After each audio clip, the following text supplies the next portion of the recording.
কাছে আসতে হয়, কাছে এসে চুমু খেতে হয়, ত্বক স্পর্শ করে ভালোবাসতে হয়। দীর্ঘদিন ধরে ভারতে বসবাস করা বাংলাদেশি লেখিকা তসলিমা নাসরিন দেশটিতে থাকা নিয়ে আশঙ্কায় ভুগছেন।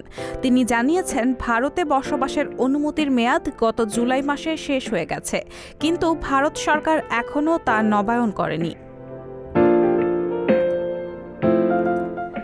ইন্ডিয়া টুডের সহযোগী চ্যানেল আজ তাক বাংলাকে নাসরিন বলেছেন, আমি ভারতে থাকতে পছন্দ করি, কিন্তু প্রায় ১.৫ মাস হয়ে গেছে আমার রেসিডেন্স পারমিট এখনও নবায়ন করা হয়নি।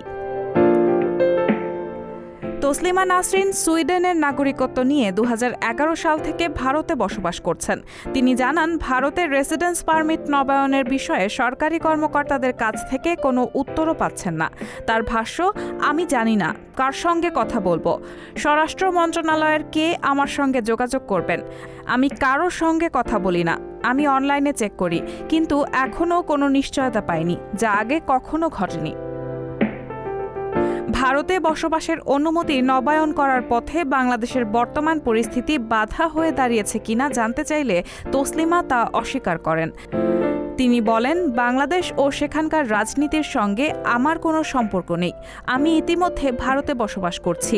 আমি এখানে একজন সুইডিশ নাগরিক হিসেবে থাকি। বাংলাদেশে বর্তমান টালমাটাল পরিস্থিতির আগেই আমার থাকার মেয়াদ ফুরিয়ে গেছে।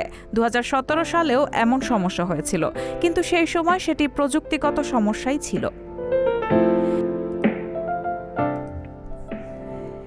ইন্ডিয়া টুডের বিশেষ প্রতিবেদনে বলা হয়েছে, ধর্মীয় মৌলবাদের কড়া সমালোচক নাসরিন এখন ভারতে বসবাসের অনুমতি নবায়ন করতে না পেরে ভবিষ্যৎ নিয়ে শঙ্কিত।